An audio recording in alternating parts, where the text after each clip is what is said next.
Hello, hello. Good evening, good morning, good afternoon. Welcome back to Social Confoes. I'm your host Diego, together with Sean Luke.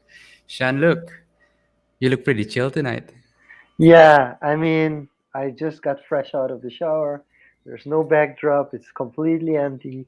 I haven't gotten to the setup of my studio yet, but I like it. It's kind of serene, quiet. It feels like new beginnings. Peaceful. Uh, Peaceful. So I don't mind it that much. I think the lighting is slightly worse, and which is good because I have a very big pimple right here on my nose, which is not being lighted at the moment. So I really, really don't mind. How about yourself? How are you doing, Diego? Yeah, pretty good. I'd say well rested from the past 2 weeks. It's the 2nd of November now, and yeah, I think the month started kind of like a reset, if you know what I mean. Like, oh, Yeah. the month of November started, and it felt like a clean slate, like starting from nothing again. You can speak for yourself because we had I just had one session during the conference. You had the whole conference last week. We had Yeah, we had a fun session last week as well with the previous speaker and the current speaker, Rafael and Rajiv. So that was a really fun session.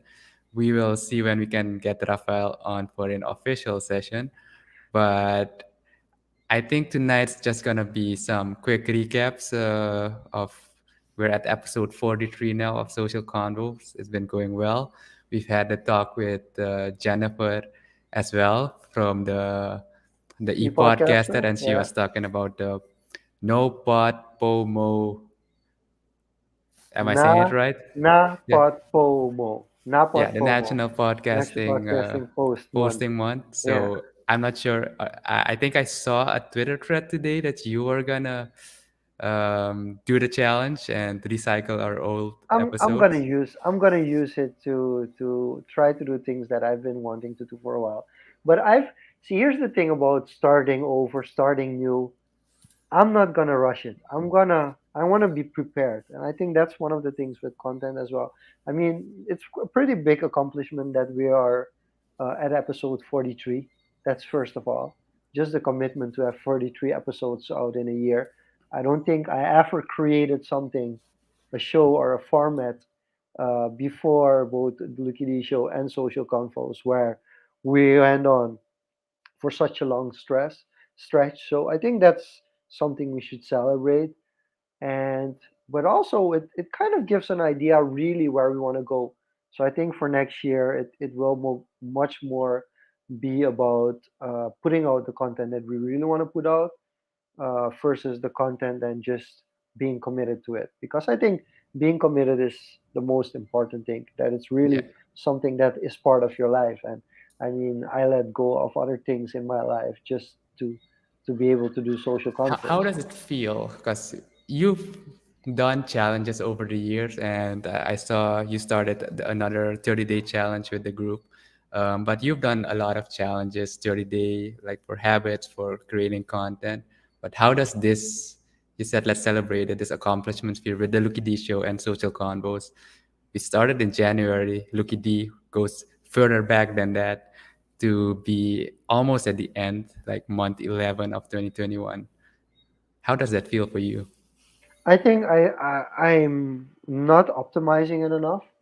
I think that's one of the things that I just asked you today about, like the RSS feed, because I know saw that Facebook has an option to kind of list your whole podcast on the Oh, does page. it now? Yeah, That's new. so these are kind of things We'll that talk about that in a yeah, second. Facebook, yeah. a So lot of to unpack there. I think those things are like right now we're so much in the venue of creating. It's basically creating and documenting over kind of promoting and exposing and Like too much in the space is being commercialized. It's like, what are you doing it for? Why are you doing this? And we kind of discussed that we really wanted to see where we wanted to go with this podcast. And I think it's just finding shape, like really just finding shape. I don't think we're even there yet.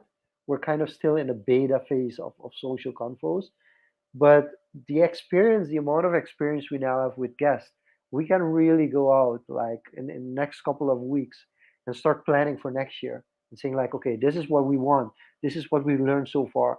Because I think if you would say like beforehand when you start a podcast and you're gonna be like, I want to have this in my podcast and I want to do that and I want to go that route and I want to have this function and that function, you kind of you kind of blow up after 10 episodes. Like you can't hold on to it because it's asking that much of attention.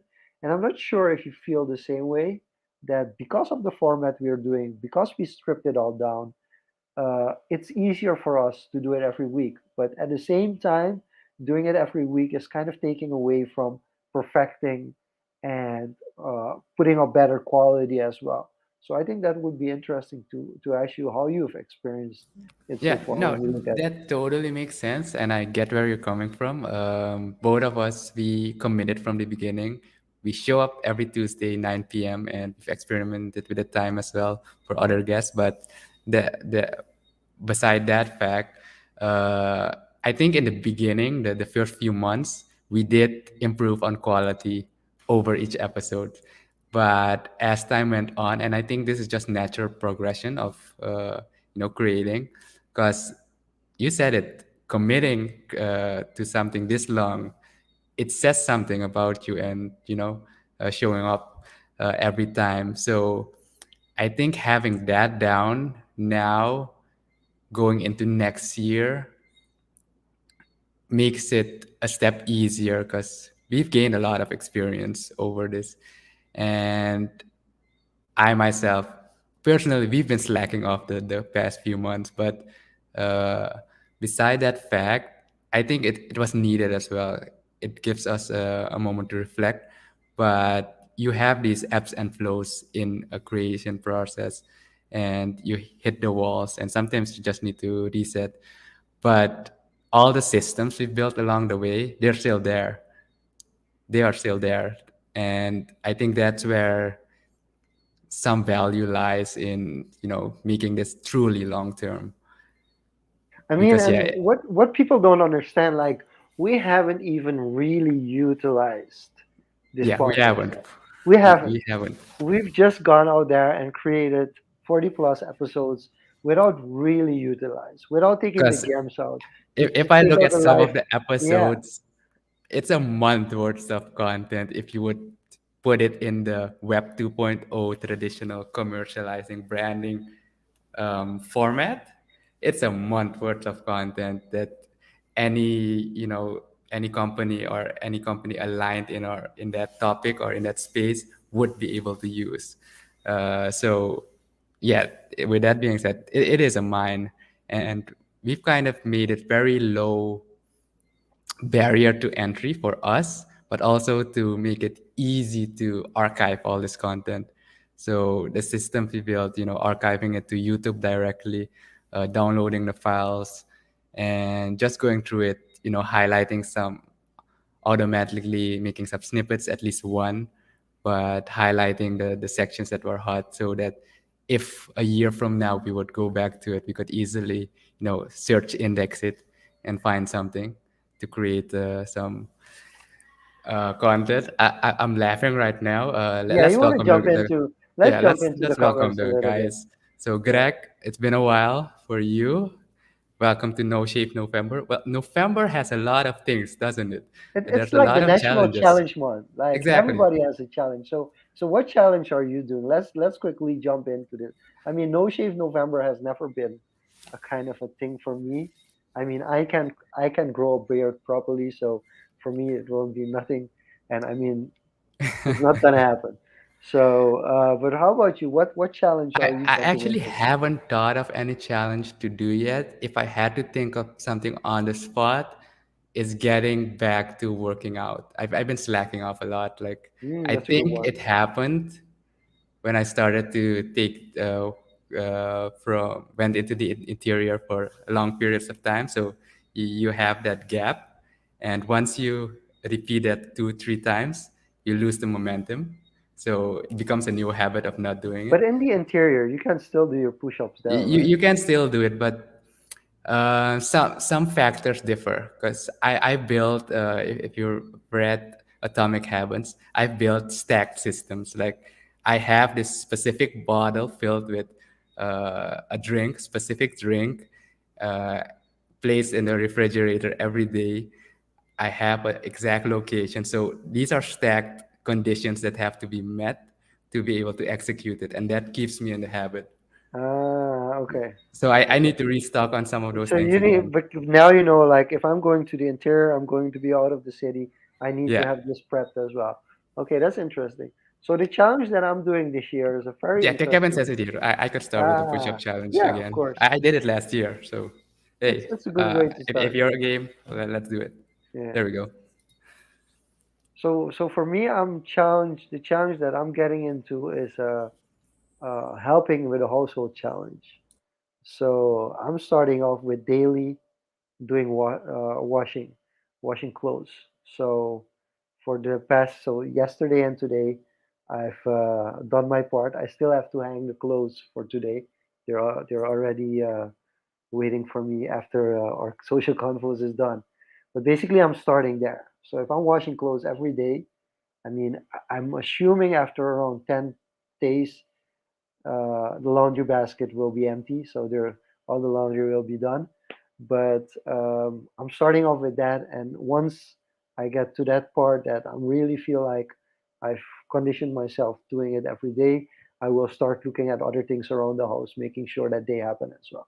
So that's one of the commitments, which is kind of more a personal commitment than a business commitment, because the business commitments, I'm not too worried about those.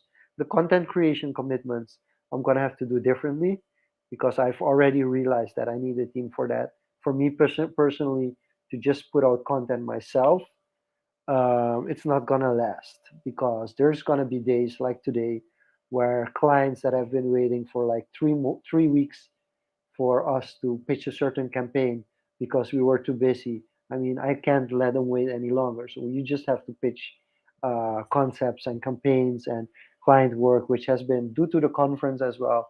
And also, we are getting like a lot of requests for new clients in as well. So for me, content creations, I can't do it on my own alone because either I have to schedule it way ahead or I run into the fact that I just have certain days that I don't have any time to keep my rhythm going, and this is also killing me for crypto and NFT and those kind of commitments as well. I mean, I'm in fantasy sports leagues. That some of the fantasy sports leagues that I'm in, I haven't watched my team for like since we've started. So it's like I just don't. I think there are things that are more important. And one of the things that's really important and I don't commit to quite enough is helping at home. So I decided like this month I'm just gonna focus on how can I be more helpful at home as a dad, as a husband. And once you get that into tune, I think other things will start going easier as well. Yeah, you gotta go personal as well. I've seen your schedule. You have it way fuller than me, to put it that way. But to each their own, and I think we both have to find our own ways to navigate it. So I'm curious to see how after a year how it works out with the personal assistant and everything, how that's going.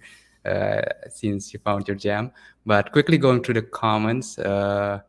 Yeah, that was it for the challenges. So you mentioned that on Facebook we can put an RSS feed. So you should show me Yeah, that I'm in a gonna bit show you later. guys. I'm gonna test it first, and then I'm Yeah. gonna show you guys, and maybe in a future podcast we'll discuss it as well. Other Gregory, welcome back. It's looking good, boys. Did our video and sound check. So, what's the most interesting piece of audience feedback we've gotten thus far?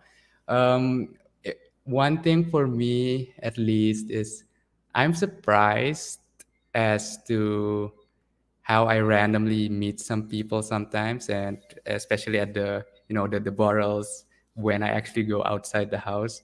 and you hear people, yeah, I listened to the episode. So what surprised me is that people actually listen to the full episodes and, found something very interesting about it. And it's I'm starting to hear that more. So that's kind of a realization that, this is actually going somewhere. I actually had, I think it was yesterday, Odette contacted me as well for, they have a show, right? The Q Time with Supreme, I think. So they had a short interview with me. Not sure when they're gonna publish that, but yeah, I was surprised to learn about how she heard about it, aside from Devin being on that show as well. So that's kind of really cool to see how people slowly learn about it. That's one thing for me, at least. I don't know if you got anything that sticks out. Yeah, it's funny that you mention it because I have certain occasions as well that it comes from like unexpected places that saying like, yeah, I Yeah, heard about this episode. unexpected. I think that's And the word. I think, and that's also one of the things that what people don't realize about creating content. So I think there's two things that are important for a show in general, aside from the general dynamic between the host, the topics being discussed, and one of them is like your guests. So like due to the certain guests that you bring in, you get a certain attention from a certain audience as well. And so we kind of have like the people that are commenting now, most of them, especially when they comment through YouTube, you kind of know already that they are more familiar with the show, they're listening more often, and that kind of also gives you an idea of the people that really value the content but also value being involved. So I think that's also very important, that at a certain point we've reached a group of maybe 10 to 20 people that tune into this show. They don't tune in to every episode, but they tune in and they give their feedback. And I think that's one of the most valuable things as well. And and then secondly is also um, the kind of topics that you discuss. I think long term, like creating and putting out the content, it's very important that you know that in 3 years' time, a topic that we've discussed and we didn't even realize like, oh yeah, we did that episode, can go well viral or can be viewed to thousands of people without us knowing about it. And that's something you're seeing in TikTok as well, as one of the trends, like older songs like that were published like 2 years ago, all of a sudden they become number one in the in the charts in 2021 because somebody picked up a nugget and was like, hey, this is really valuable, cuts it out, takes out the important bit, puts it on a platform, everybody hears it, and then you kind of start going back to the source.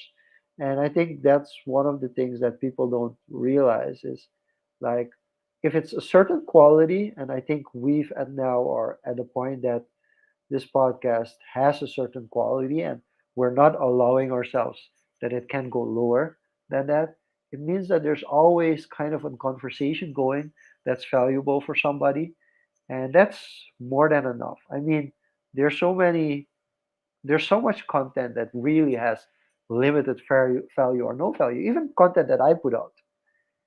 And then at a certain point, you start realizing, like, oh, wow, this is a nugget of a podcast because this podcast could be like for an hour and 50 minutes of it could be complete crap. Yeah, you just need one quote, one But there's quotable. just one quote in there which makes people just go and listen to the full episode because they're looking for that one quote. And of course, if it's bad, people are just going to skip through it and are like, okay, that quote was just good and the rest is rubbish. But once you get that one quote and people start realizing, oh, you discussed how we make gifts. Oh, you discussed how we go into the metaverse. Oh, you had the guest on that spoke very much about a certain topic. Then all of a sudden it's like, okay, this is interesting. And then you start really seeing which episodes, because I think we're not seeing that enough yet, and that's something that I'm looking forward to see out of the data. Um, Yeah, but you. I want to know at a certain point after a year, I want to know like, okay, but what episode really spiked? That there was Mhm. somebody listening to this episode and said like, okay, I have to share this episode with other people. So that's something that I'm looking forward to, because with the live, I think it's just the general audience who is available at that moment who's captivated enough to stay and listen to us for an hour. But like with the re-listens, with the platforms like Spotify, like on the website, that will be interesting to see. Like, okay, this episode really went off and people really enjoyed this. Definitely. So we'll see how analytics develop over the years. But you mentioned the keyword there for this episode, Metaverse. And I see some people commenting already. Gregory asked, "What's up with the watermelon slice?" And the Rajiv just tuned in with a watermelon as well. So I wanna. I think this is a good entry point. I think there's two things we want to Yeah, you have to. specifically cover tonight: is the Metaverse and specifically Facebook's rebranding to Meta and how it is or isn't connected to each other. Okay, but before we do that, can we jump into the watermelon stuff? Because I want to know how all these people are catching on to the watermelon stuff. Because you must have done something that they're talking about that. So before we went live, so we have to put in a description, right? So, and Facebook is Ah, okay. mandatory. So I just put the watermelon as a description. And Gregory picked it up. Rajiv saw it as well. He commented with that. And this is kind of, it's being replicated unintentionally. It wasn't my intention that it would be replicated in the comments, but it's being replicated. So to give a short story about the watermelon and how this is connected to the metaverse and to the NFT space we're kind of so interested in now. This watermelon emoji became kind of a meme in one of the NFT projects we're in. So the day the Discord went live, and before the first live stage, before the announcement, there was one community member in that Discord that was commenting watermelons on every post, social media, and everything. And every time someone would ask him, "What does the watermelon mean?" he would put a vague, descriptive answer. Like, yeah, the watermelon is, the seed to grow or something, or something very elaborate. And the community caught on, and right before the first live stage, there were already watermelon memes in the whole Discord. People were reacting with watermelons. So it took a life of its own. And it kind of became an identity of that project, that even as the project went on during the launch, the Impact Theory Founders Key, the founder actually took ownership of that community created meme and implemented it in the project as, a contribution from the community, created from the community, and to show the power that a community can have, actually. So the watermelon is, and the description he has as the icon is, if you know, you are there day one. It's like a cult secret. I call it a cult, but kind of a rite of passage, or a special. It's kind of a cult. It's kind of a cult thing. Yeah, Uh, but that's kind of the story of the watermelon, and kind of to illustrate that, so you can start something very seemingly insignificant, and it can catch on with by a true community. And so then I'm gonna, you followed yeah, up that story, um, finding a watermelon NFT on the Hive blockchain. yeah. So I want to quickly jump into that. So I found this awesome NFT, and it's a watermelon NFT. So I decided to purchase a bunch of those. I think there are 55 editions, and I just went out and got me some just because I thought like, yeah, this should be something that would be fun to talk about at a certain point. So yes, we might do a giveaway in the future. Like when this is really taking off, I might give away one of these watermelon NFTs just because I just think it's fun to do as well. But So I hope that clarifies where the watermelon comes from. And so feel free to keep using it. It's kind of become one of my default emojis to react, unbeknownst, yeah, So yeah. But speaking of that, we've talked about watermelons, NFTs. We've had several episodes with NFTs actually, at the social media conference, social media on the blockchain and the future of art were two sessions I was really looking forward to. And that's kind of really hot right now, that topic. And what's commonly connected to that is the term metaverse, meta, and the virtual world. So care to give your take on how you see the metaverse at this point based on available data? Okay, so I'm gonna recite something, and if you know where it's from, feel free to tune in, especially if you're watching this live. You can say it in the comments. If you're listening to the recording of this on your streaming platform of choice, then I want you just to think if this sounds familiar. Um, so um, I'm just gonna say a couple of lines. Yes. So it's a wonder man can eat at all when things are big that should be small. Who can tell what magic spells will be doing this for us? And I'm giving all my love to this world. Only to be told, I can see, I can hear, I can breathe. No more will we be, and nothing's going to change the way we live. Because we can always take but never give. And now that things are changing for the worse, see, it's a crazy world we're living in, and I just can't see that half of us immersed in sin is all we have to give these futures made of virtual insanity. Now always seems to be governed by this love we have for useless twisting or new technology. Oh, there is no sound, for we all live underground. And thinking what a mess we're in, hard to know where to begin. If I could slip the sticky ties that earthly man has made, and now every mother can choose the color of her child. That's not nature's way. And I can go on, but I'm not sure if people recognize these words and where they're from. I actually do not, but Gregory does. He already mentioned it. Virtual So, insanity. Virtual Insanity is one of my favorite songs by Jamiroquai. And I mean, we're talking like when I was a youngster, when I was really young, because this is a song out of the 90s, 1969, 96, and Virtual Insanity. Like, I listened to these lyrics, and I purposely didn't speak it out in the tone that he sings it in. Futures made of virtual insanity, and when you listen back to these lyrics and you start to thinking like, wait, there is indeed virtual insanity, and that the speed of the way things are changing, like technology wise, is not matching with where we are as a society.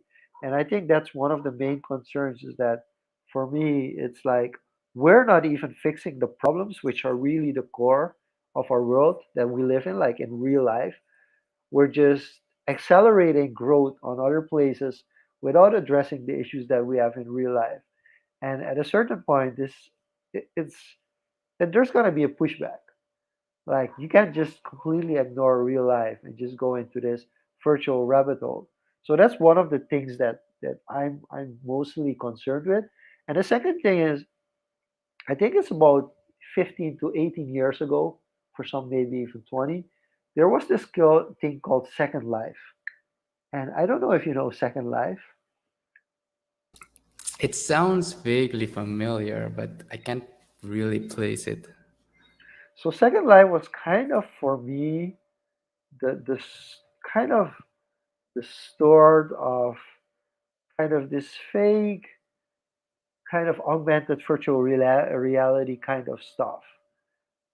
And I'm really trying to figure out like how that's connected to the metaverse as well, because that's kind of feels like the part of the metaverse that I'm not interested in and I don't really believe in, because I think you're gonna explain what metaverse is meant, like define it a little better for us. But for me, metaverse is more about the revolution, the technological and informational digital revolution instead of the way that somebody like Mark Zuckerberg approaches it, or like people that are really in AR and VR approach it. So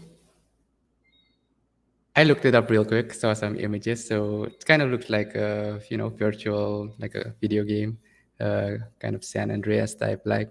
But coming back to that, I think metaverse as a term is still very like new, and it's if you break it down into its core components, it's like the meta and verse. Verse is like kind of word, universe, etc. So I've been familiar with these two individual words separately. And meta for me, usually if you look at metadata, it's usually self-reflecting, reflecting to itself.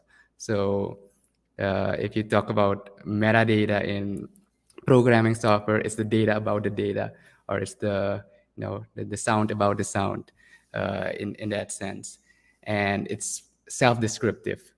And if you look at it from a gaming perspective, usually in competitive gaming, they talk about the current meta. So the current meta means the current combination of things that are popular, or the best in slot. What's the current meta to play? So you usually optimize for that. And if you bring it to a bigger perspective, and in the way I think it's being used now, it's data about data. So the world about the world, a virtual world, but within data. So I think that's how I see it now. And we'll go to what Facebook's rebranding could mean in a bit later. But yeah, that's how I see it. And with the rise of NFTs, virtual world, it kind of took a life of its own as a digital representation of the physical world, like what you have with NFTs, but not just objects and ownership, but an actual world, augmented world. You can buy digital land now, and all these separate objects, like things you could buy, land you can buy, is interconnected to each other through data, and that's how I see that So, metaverse. so here's I have a very positive connotation to it, but also a very negative connotation. So here's the worry for me with the metaverse. What I'm worried about is that as things get overvalued, as kind of it's kind of this situation where it's a game. Yeah, and I'm not even I don't even want to go into value yet, but No, just but we're yeah, talking here about it something being a game. First, people have to understand that the problem with the metaverse is that it's not real life. So if you can inverse in a reality, which is a virtual reality basically, that isn't real life, you have to understand that when you meet up with people in real life, they really don't care. That's one of the main first things. Like not everybody's into it, and everybody is in real life. You can't escape real life. Well, you can escape real life, but I mean, you can't really. So I think that's very important. And I think I'm worried about that in a space where something is a game. Like you can be very successful in a game, but and in real life you're going through real struggles. And the difference between a game and real life is in a game you can always reboot.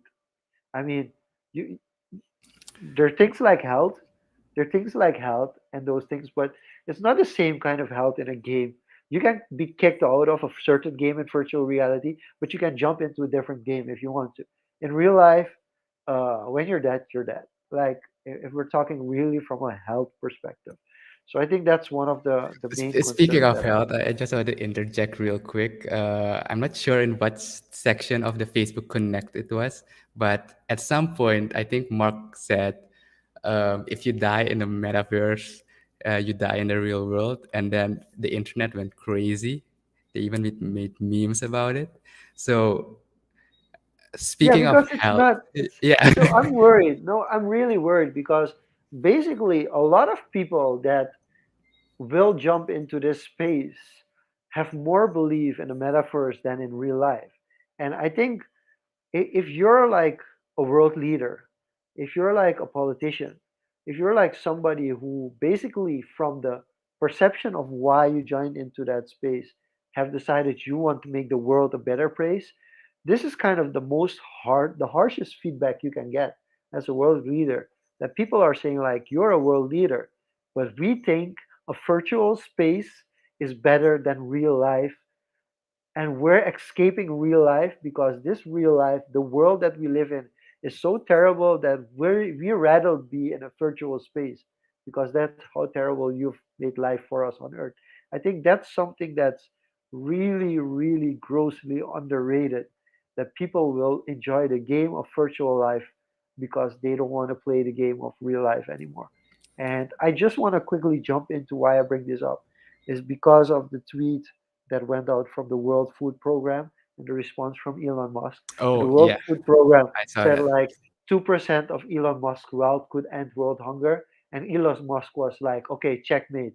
You give me the real down to earth numbers on how you're going to spend my money, and I'm going to give you that money if you can prove to me how you're going to end world hunger. Because Elon Musk knows as well how these kind of programs go, because you donate, and like the biggest portion of the donation doesn't actually go to the people that need help the most, and that's exactly where it's wrong. And Elon is not accusing them of doing something wrong. He's just saying, like, prove to me that you're really about changing the world, and that Yeah, money can change the transparency. world, and I will give you that money. I will just sell off my Tesla stock and we'll give you the money. So I think there's where my biggest concern lies, and then I'll get into the positive in a moment. Yeah, a motive. I was about to mention this as well. If you want a visual example in pop culture, I think Ready Player One is a good starting reference to get an idea of what to think about the metaverse if our vague descriptions were too out there for you. So it's a fun movie. I really enjoyed it, but it just shows how a future dystopian virtual world could end up looking like. Uh, yeah, Yeah, but I mean, and yeah, go ahead, go ahead, go ahead. I did want to add one more thing. You mentioning that tweet from Elon Musk. I think you can see how now the community also goes into it. He replied to that, but then the community on Twitter even went further.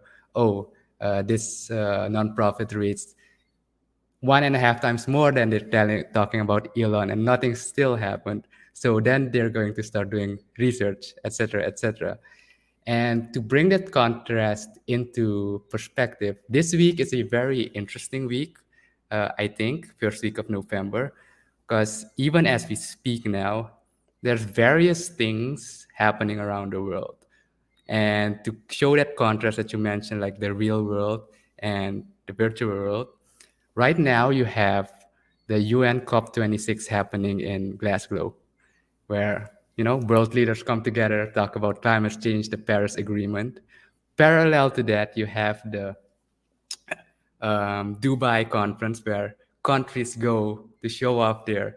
That's a longer project, 6 months, to show off their countries and tourism and actually doing business, etc. But then you have the metaverse world, like the biggest conference in NFT land, in crypto land, just started today in New In New York York, City, yeah, NFT NYC. And we actually have people from Suriname there right now. yeah. I And I saw Timothy's yeah, post, so yeah, and that's what's pretty interesting, cool. you got the world's most influential some of the world's most influential business people at that event as well. Like Gary Vee spoke there. People, renowned digital artists. Tom was there. Quentin Tarantino, popular movie director. I You actually want to do the watched quick plug on discussion. Quentin Tarantino's NFTs? What he's going to do? Um, I'm not sure. Yeah, yeah. I think I remember now. I Yeah, think he's going to NFT one of his scripts that has never been released. That's in his desk somewhere. Only one person saw it, and he's gonna NFT those over time, like in different chapters or pages to the public. And deleted scenes from Pulp Fiction. He's gonna Also, NFT those yeah. as well. Yeah, it's crazy. But back to the point you were making about all these major events happening at the same Yeah, time. so it just shows that there is, I won't call it disconnect, but there are things happening in parallel, and people are looking for alternatives. I won't say looking for alternatives, but they are creating their own path, so to speak. And I don't really want to go too deep into, the politics and, nonprofit, what's good, what's not. But that was just to illustrate, like, there's things happening, but you gotta look where you want to shift your attention and what really matters to you. Because if I go back 4 years ago, I was actually at the COP23, and this is kind of where they try to bridge the two worlds. I was there for the Hack for Climate hackathon, and crypto was very new, and basically two very disconnected subjects. They were bringing people together to see how can you actually use, blockchain technology to maybe battle climate change. And everyone was new to space, but there's some interesting ideas that came out of it, like supply chain, something like a whole spin-off, supply chain solutions, etc. AI tracking of deforestation. Um, but how it actually got developed further, that's question number two. But yeah, I just wanted to highlight that. But let's go. It brings an interesting topic, and I think one of the things that gets underrated is the creative behind it, because you're talking about two different things, and technology on one hand and real life in the second, and you have to bridge, like you said, you have to bridge those, and it's not really easy for people that are very well aware how the real world works. Sometimes they can make the switch to the digital or to the meta, and the other way around as well. So I think and that's the positive thing. I think is there's so much space to grow. There are so many options that we're not aware that we can use, and it can really change people's lives. Speaking Uh, of options, yeah, you have these world problems, but people have personal economic problems as well. And actually, this digital world, especially for creators, opens up countless possibilities on how they can compete and participate in a world economy in so that sense. I'm gonna go real meta, and I'm using quotation marks for the people listening in. So So what people don't really understand on why the metaverse is important is it removes the barriers. So you showed me like an NFT project that launched, and I looked at it and I was upset. I was immediately upset because it said U.S. citizens only. So these are kind of the things that when you talk about decentralization, when you talk about going really meta, going to like creating opportunities, these are like big blocks, because one of the things that is being underestimated from a in real life perspective is the geopolitical politics. So the geopolitics, which is like big, like only the big nations count. Only the big nations get the media attention that they deserve. Like you have like, and basically this is like real urban regime theory, which I got taught at university level, master's level, because you have the center and the periphery, and kind of the center is where everything is decided, where everything happens. So when we talk of the center of world economics, there are certain cities in the world that matter more than the rest of the world, because those are the cities with economic power, and they kind of decide what happens. And then you have the periphery, which is everything outside of that. And if you're in the periphery, you just don't have the options that the center has. So those are kind of things that you're bound by. So you're bound by your geolocation. Whereas with a metaverse, you still have the power struggle. That's something people, they're like, yeah, and this is going to be decentralized and blockchain and everything's crypto is decentralized. It's just not as centralized, but it's still centralized. There's still people in power. There's still people that can put you out if they want to put you out. And if the risk is big enough and they see you as a threat, they will try to move you out because, sorry, that's how the space is. But luckily, There are more people that are willing to help others.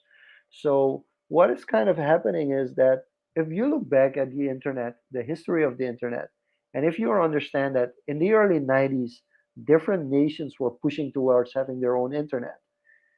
And you had the US was building their own information superhighway, and the Germans were building the Infobahn, and all these separate countries were building their own internet. And it took one guy, a British guy, uh, Tim Berners-Lee, who was working for CERN in Switzerland, who happened to be a geopolitical neutral giant, as that's kind of how I see Switzerland, where they said like we're gonna build the World Wide Web, and the World Wide Web is gonna have one code and one coding system, and it's gonna be the same for everyone in the world, and everyone in the world can access the internet. Just imagine if that wasn't there. Just imagine if Tim Bial never built the World Wide Web, that basically our government would decide for us whether or not we would be able to access a certain website or whether we'd be able to find out a certain knowledge, which in some countries in the world is actually the case. So Yeah, just take China, this, North Korea. just take this information and understand that like it could have it almost was the case that our government would decide for us which in the websites we were allowed to visit, which content we were allowed to consume. If you understand that, then it brings you to a better understanding of how important the metaverse is, where these kind of geopolitical borders are removed. Like somebody from India and somebody from China and somebody from Europe and somebody from North America and somebody from South America or the Caribbean, they can converse with one another. They can have transactions with one another without being a boundary. And I think this is very interesting because in my studies, I got a lot of globalization theory, and I always looked at these globalization theories and like at the opportunities and was like, yeah, but you guys don't understand. I have a Surinamese passport. I know the story of me wanting to go to the UK. I wanted to go Newcastle. I couldn't go to Newcastle because I couldn't get a visa in time. I wanted to go to Dubai. I stayed at the airport at Schiphol in the Netherlands because I couldn't fly to Dubai because the group that had organized the trip, I asked them, do I need a visa? And the traveling agency just told them, yeah, nobody needs a visa. But I, with a Surinamese passport, actually did need a visa. So I couldn't go to Dubai. I've experienced in Germany at the customs that the person from the customs almost tore apart my passport because we were living in the 2000s and I still had a handwritten passport, Surinamese passport. So he didn't know what to do with it. I had a situation where I was at the border of Russia, where the whole bus had to wait half an hour for me because I was being questioned by customs and they wouldn't let me through because it was the first time the lady had seen a Caribbean passport. So once you understand that, you look at the whole globalization theories that you get taught, like on a scientific level in at university, and you're like, yeah, it's nice as Westerners talking about globalization because you with your passport, if you have a Dutch passport or American passport, you can get almost anywhere in the world. You can get in without a visa. You can get in, but I can't. If I come from a developing country, there are these borders. Everywhere I look, there are borders, borders, borders. And kind of the metaverse is kind of the way that's taking that away. First, the internet took away the opportunity for information, that basically everybody in the world is able to find the information for themselves. And it's not like, oh, this information is not available for you, it's disclosed, and there's only a elite group of people that can actually find this information.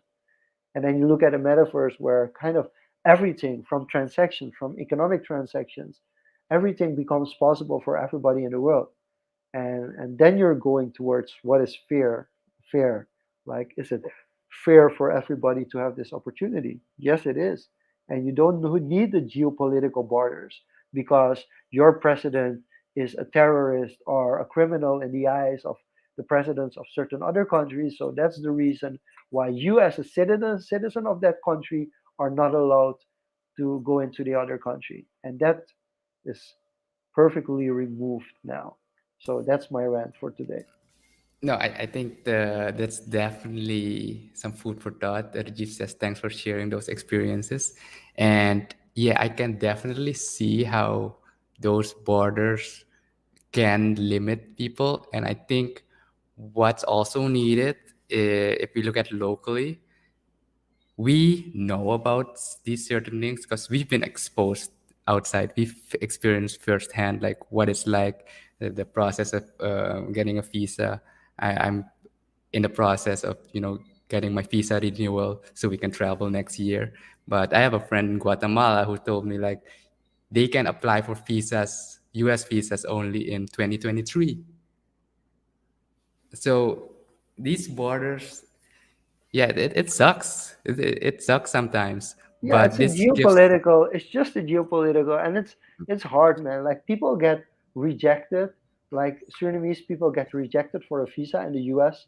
or in the Netherlands because the governments are too concerned with them going there and staying and not coming back. Yeah, Um, like but Surinamese people who have bank accounts in the Netherlands, the banks are telling them you can no longer have a bank account with us. You have to live in the Netherlands. Like these things are insane. It's just to catch certain people that they feel are doing things against the law, and it's kind of incriminating others while we're at it. and that's why I feel like these opportunities are there, and people should actively look for these opportunities. Look at what digital art is, and the internet's there now, but I think people are still quite unaware. And the common threat I still see is for the people actually trying investing, trying the crypto space. The first thing is always, how do I get my money here? And we talked about this before, but that mind shift needs to happen, in my opinion. Like, it isn't a matter of asking how do I get my money here. How can I use this money alternatively to do other stuff, to invest in something in China, to invest in something in New Zealand, to sell an art piece somewhere in Russia from here. And this ties into the metaverse and to how this brings opportunity for everyone. And at the conference, we had the session, the future of art. And today I followed the session. They broadcasted it on Twitter during NFT NYC with Quentin Tarantino, and a whole panel on. They were kind of an extension of the future of art, but entertainment as a whole. You mentioned he has that NFT, and you also talked about the power cities. If you look at New York, NFT NYC is in New York. The power shift that happens there in a business and economic sense is huge. And if you don't realize this, I think yesterday to today, there was NFT NYC takeover. So I'm not sure if you're familiar with Times Square, where you have all these buildings, all these LEDs. Imagine standing there, and every direction you look was in NFT on all the screens, promotion for NFTs. The walls were graffitied with board APIs and cool cats. So this is a shift in culture. In people are connecting that have never seen each other before. People that are anonymous online on Twitter kind of took the identity of their NFT. You had G Money, who actually they overlaid his crypto punk over his face in the video because that is his identity basically. Just goes to show how that's kind of removing borders, and it's still very infant. That's the beauty of it. It's a still very new space. So I think now is actually anytime now it's opportunity to learn. There might be a crash coming, who knows? But that's the best time to learn, Yeah, to so I understand how the feel systems work, I feel that indeed to a understand how crisis. the culture shift works. I agree totally. So let's talk a little bit about the emphasis that Mark Zuckerberg put on Meta, because I feel Mark is looking a little bit different at it.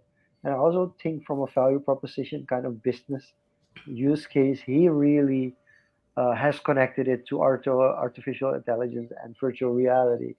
which is kind of augmented reality and virtual reality. I'm sorry about that, and Okay, a little bit one AR thing, as well. I do want to say about Mark, his timing with the announcement could not have been better from a business branding perspective. I think he has been waiting on this. So Yeah, so here's my hot take on because on I think the acquisition of Oculus, I don't know the exact year when they started going into virtual and was reality and way too AR, early. Was way too early, and it's but still it too was a early. setup, It was. and it's still a setup. It's I think people I posted this on Facebook like last week or a couple of days ago that people have to understand that Mark Zuckerberg with his wife started an initiative, used that Yeah, initiative the to Chan buy a Zuck company. Foundation, right? Yeah. So the Chan Zuckerberg initiative, they actually bought Meta as an academic company. And now they're using the name of the company that they bought 4 years ago as the new name of the mega company and discontinuing that academic company that they bought. So you have to imagine like all the intellectual property. So I was when they announced Meta, I was like, okay, but how are they doing this? There must be companies called Meta at the moment that are just waiting for lawsuits for intellectual property. And then when I researched it, I realized that this guy 4 years ago already purchased a company called Meta so that he didn't have any issues now with transforming the name because legally he already has everything in place for 4 years to make the switch. I mean, just from a this is and I like to play chess more and more now, and I'm more of a speed player, so I play Blitz, which is 5 minutes. But these are like real chess moves, like real life chess moves, where kind of acquisitions are happening. I mean, like some acquisitions are like in the heat of the moment, Looks random. It looks random. but these are like acquisitions which are planned so far ahead that most of us are like, wait a minute, we don't even realize how far ahead of time these things get done. And it just blew my mind that 4 years ago, Mark Zuckerberg already purchased a company called Meta and now is using that company's name to make the transformation complete, to change the Facebook name to Meta. And I think this is why it's important to know that. And it's important to know because um, Google already changed their name from Yeah, Google to to Alphabet. Alphabet. The main platforms in China, the company that owns those is not called WeChat, but it's called Tencent. So there's Hmm. already the company which is the corporate, sorry, identity, and Tencent owns like the three biggest or three of the four biggest social platforms in China. And then you have SoftBank um, from Japan. ByteDance, which is the owner of TikTok. So the owner of TikTok, the platform, has a different name than the actual platform. And Facebook drastically needed that change to have like the company, the corporation Facebook having a different name from the platform Facebook because people couldn't make the distinction. So this is really an interesting move, but a move that they felt was necessarily a long time. And like you said, the timing, like the metaverse kind of is on a full hype train, and they just jump in and are like, yeah, we knew that Meta was gonna be a thing in 2017. We just didn't tell you. We just waited 4 years to kind of let everybody hype in, and then we're gonna change our name. I mean, the strategy, the long term thinking on that is, it just blows my mind. I don't feel like I'm fully comprehending it already. No, I get what you mean, and especially that from a corporation standpoint, interconnecting all their businesses and services, Facebook, Instagram, but especially the Oculus that they acquired and developed, because they even dropped the complete Oculus brand. It's called Meta Quest now. So if you think of it from a gaming perspective, I think they also had, I think they're having a partnership with GTA, Grand Theft Auto as well, to kind of blend that world together. So, and going to that vision of creating that virtual world. I'm not sure how that's going to play out, but coming from a central superpower uh, versus the decentralized metaverse created in the crypto space right now, I'm not sure what's going to happen, but there's going to be friction there. So I think that there's two things that we have to take in consideration. One is you have to understand that even though this is a big change and a lot of companies and people in the metaverse will benefit from Facebook jumping the bandwagon Also, yeah. or are strategically already being there. So it's not a one-way street, but you also have to realize that for many, especially in the decentralized world, Facebook becoming Meta is like it's the common centralized enemy. Yeah, You know, so it's I the think rise of the one mind or yeah. So whatever so you it's call it. kind of this common enemy number one. That's kind of how you can view it. So it's very important to know that. And the second thing that, and this is more from a personal note because I think it's personally I don't believe in it. I think the Oculus brand, but specifically more the space of that virtual reality, I don't really think people are in that virtual reality interest space already. I No, think not yet. virtual reality is still years away from kind of breaking through. And where you could see this was Google Glass. Yeah. I Like, think what like, the picture they painted yeah. is maybe 10, 15 years projection, but getting people used to the interactions, being able to, swipe and do a purchase online, being able to sell in their ecosystem with their rules. It's kind of taking the Web 2.0 rules where they were the social media giant. They're trying to transfer that into the, let's call it now, meta semi Web 3.0 world. And I listened to Tim Ferriss's latest podcast. He had Naval on as well and Chris Dixon. And there's a quote here. You mentioned the villain part. And I think this is a very appropriate quote that Naval had here. And he says, any regulator that stops the next generation of artists, musicians, and gamers and game developers from owning their own platform, their work is going to go into the wastebasket history of as a villain.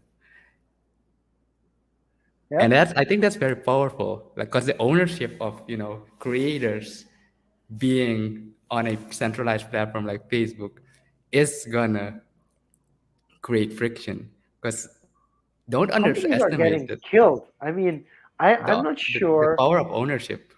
I'm not sure like traditional companies are aware of these waves that are approaching them. Like these are like real waves of technology innovations and decentralized ownership that are just going to hit really big companies.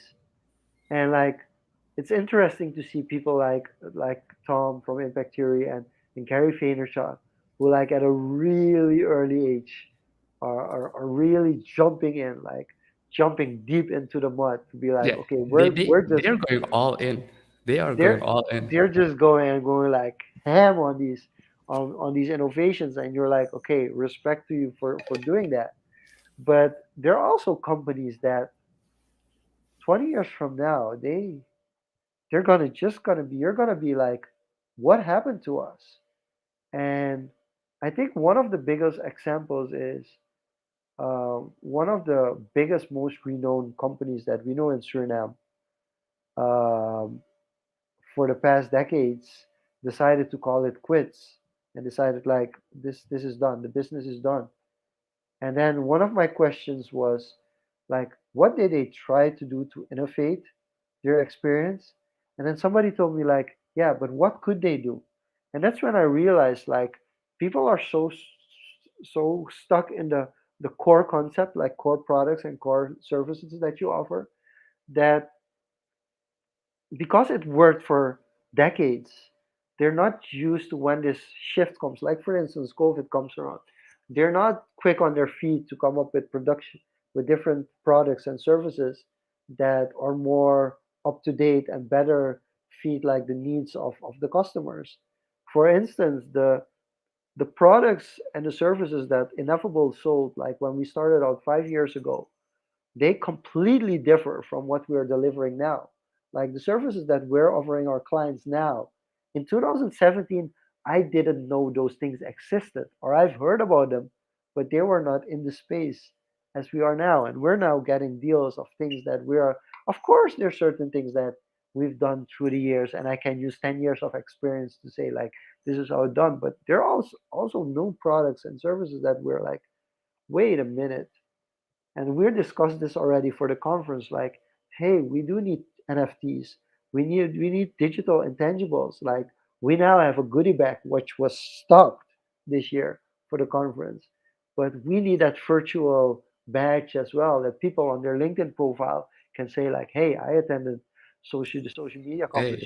Hey, perhaps I send it to you. Yeah, no, but I mean, it came way too early. But like for next year, that's something that we need to have because it's kind of the next step. We talked about Instagram, Yeah, which people when it get need started, to get used to it slowly. yeah, we talked about Instagram that was basically a concept where I wanted to integrate real life with the digital space where we started off saying like let's put like 5 Instagram posts per artist or per photographer on a canvas and just uh, do an exhibition and have people actually buy the artwork. So people were actually buying Instagram posts to physical art, and I think that was really revolutionary. I mean, we started out when Instagram posts were still Yeah, square. You could only square post by. square.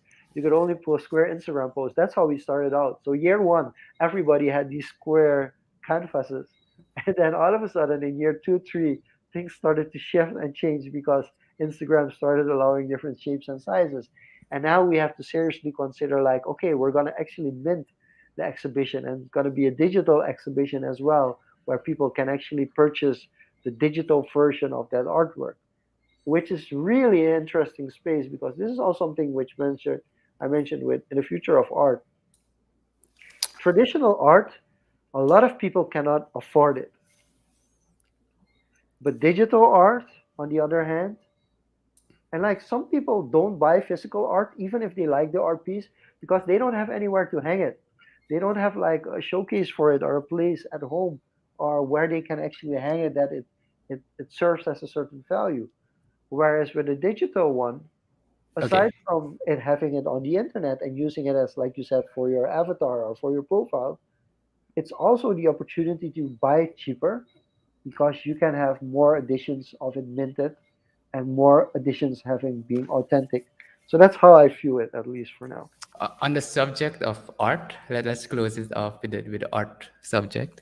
So the common, I guess, argument is why would I pay for something digital, a digital ownership? It's just a JPEG. That's the most common argument there is now.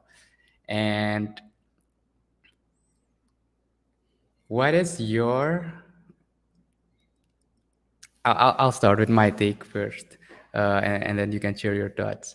So the common argument is, why not, right click it, save it as a JPEG, put it as my profile picture. Yay, I have this ape, I have this CryptoPunk, or whatever profile picture project you take now, or just a photo of something. One,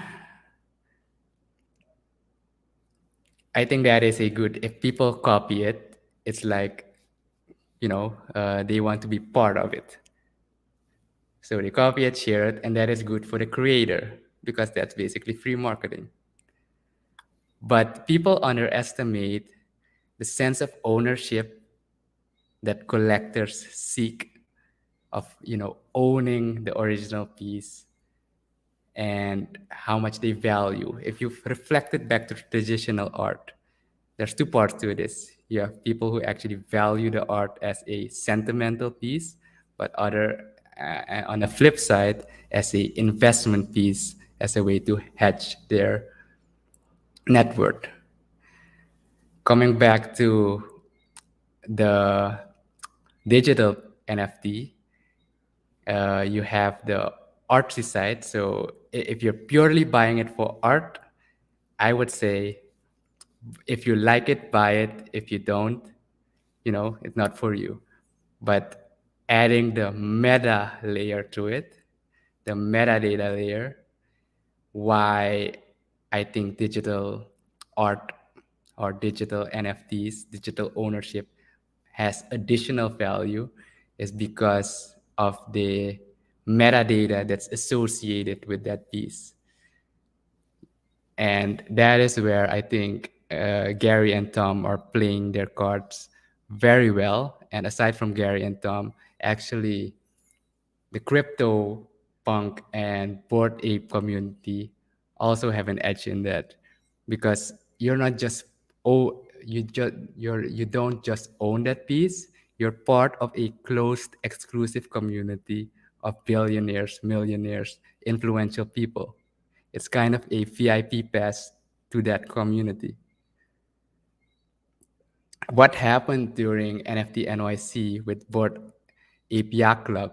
They actually rented a yacht and invited everyone who had a Board Ape yacht to that party. They had jerseys for sale exclusively for those people. And imagine how other people would feel not belonging to that club.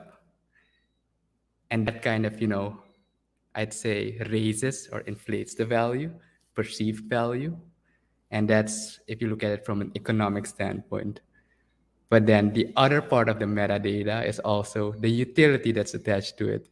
As you said, you could buy this piece now, and after you can every year you can have dinner with the artist or something, or you could have front row seats at the NBA games, etc. If you collect a certain part of it, so that is what makes the digital piece, the NFT, aside from the JPEG value, uh, give it additional utility and value. And if that doesn't work out, if you buy it because you like it, at the end of the day, you'll end up with a very cool JPEG that you can say you Yeah, own it. that you can say I own this. So I quickly want to jump on the utility part because I think that's underestimated. For me, the utility part, it's what's gonna make and break certain projects. It's quite simple. If you don't, if the project doesn't have utility, I almost even don't mind looking at it because it's like, okay, I really have to love something before I would want to own something like that. So I think the utility part is the most important. But I think from a more traditional perspective, this is also just about branding. Like it's how good is the brand, and I think people underestimate that because a lot of these and people don't take the credit because I spoke with a lot of NFT collectors because I wanted a couple of NFT collectors for the social media conference, and they were all like, "Yeah, but we're just collectors. We don't know jack, what comes behind it about social media." But I feel like they're completely underrating themselves because these people are so social media savvy. They know how to build a brand. They know how to understand, like to get loyalty and to get like kind of this group, the inner circle that you're kind of describing, the in crowd that you're describing from these communities. And I think for the last 2 years, I decided to go a different route with my opening keynote this year. But for the past couple of years, I've always been big on tribes. And Nafal, you mentioned Nafal is one of the people also that mentioned there will be tribes. There's like the big space where everybody's at, and then you have different tribes with certain interests. And I think it's a very much a branding thing. Like I mean, yeah, sure. Like in the 90s, early 2000s, all of a sudden it was really popular to wear Nikes, to have like the Nike brand became really important. And still, people were buying the Chinese knockoffs or the knockoffs that were made. And for the people that bought the knockoffs, they just either didn't want to pay the money or didn't have the money. So it's fine that they were wearing Nike knockoffs because for them it felt like enough. Like we know we don't belong, but we still feel kind of that we belong because we're wearing Nikes, and even though they're fakes, we don't mind. Whereas the people that really wanted to wear them because they wanted to be part of the community, they bought the actual Nikes for a much larger price.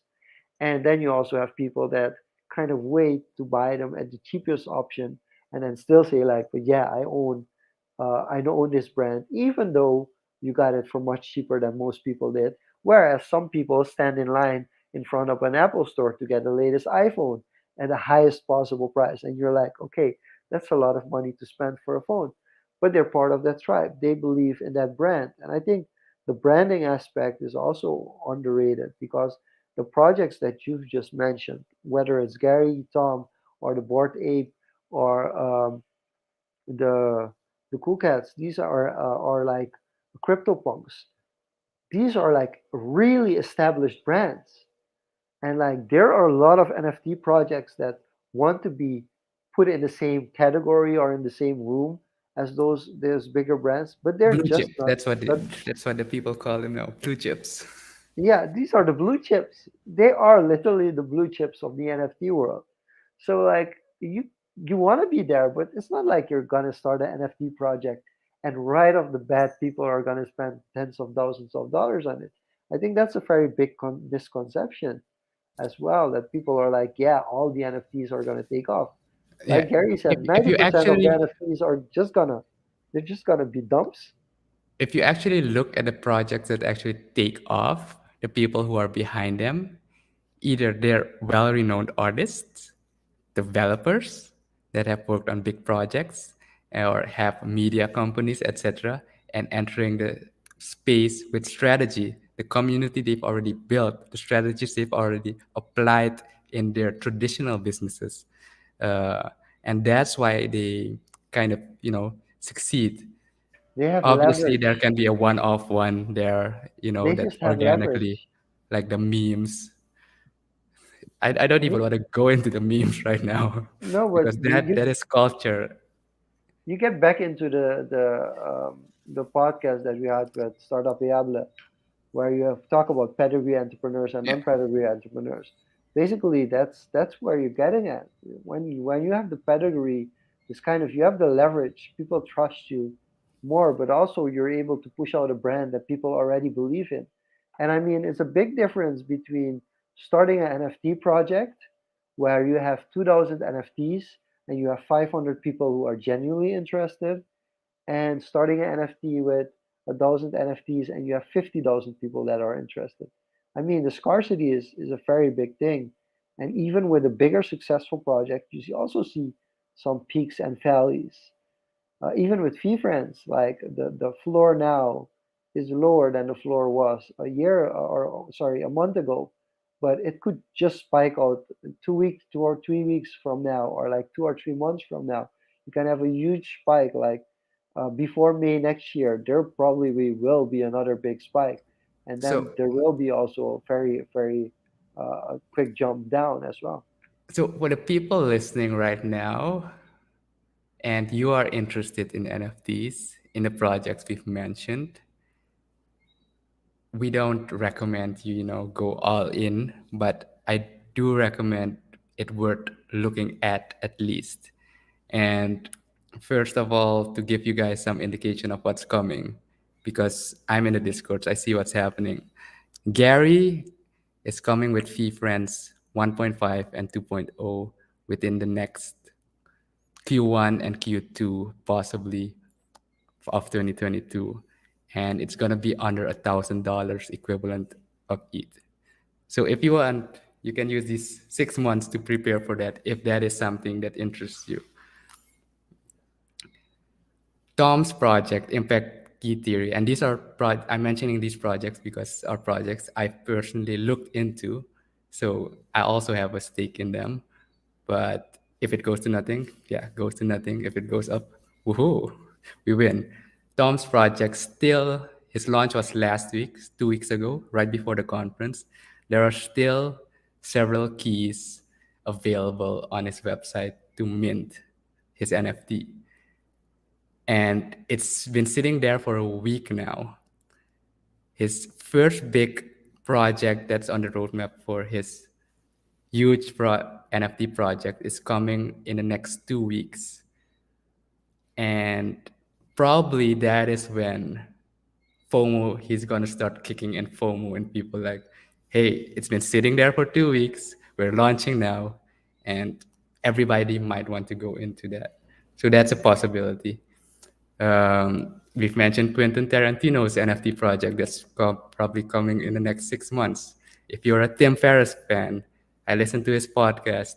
He's probably gonna launch a project in next 2 weeks as well, not next 2 weeks, next 2 quarters as well in 2022. So I'm looking at these. These are established brands that I look up to, that I follow, examples of on how they do business, branding, investment strategies. And it isn't a random thing I just go into. Obviously, do your own research, but I'm just giving some indications of where I'm looking at and what I'm preparing for at least. Uh, because when that opportunity comes, you want to be prepared. You want to be liquid and not have to, And I'm just gonna say because, and I mean, Diego is speaker to the audience that has a little bit more investing, like possibilities. But even with NBA Top Shot, I think NBA Top Shot you can start off at $9. I mean, you should be able to find a way to have $9. And I think one of the biggest knockoffs is like, how do I get my money there? So I think for me personally, Hive has been a game changer. On Hive, you just post and you post content on the blockchain and you get rewarded for it. And I think that Jennifer is from an extension of ePodcaster the said it best. metaverse too. Yeah, but I think Jennifer said it best as well. She said like, listen, I have 40,000 tweets and I got nothing like ROI of value. There's of course value there, but like economic value out of this tweet, there was like not that much. But imagine if you have like 40,000 tweets and for every tweet you just get 10 cents, 10 US dollar cents. That's already $4,000 just for putting out content. And I think that's one of the things that people underestimate, that you can use Hive to kind of start getting an earning and then use and reinvest the Hive that you've earned into the crypto space, because it solves one problem for people like us from Suriname. You don't have to connect a bank account to your crypto. You just use crypto that you've earned and actually use that. I think that's one of the biggest game changers for me as well. Because if I wanted to invest $100 in an NBA Top Shot, I don't look at my bank account. I just go like, okay, is there Hive that I can sell off? It's now at $80 cents. I got it when it was like 10, $15 cents.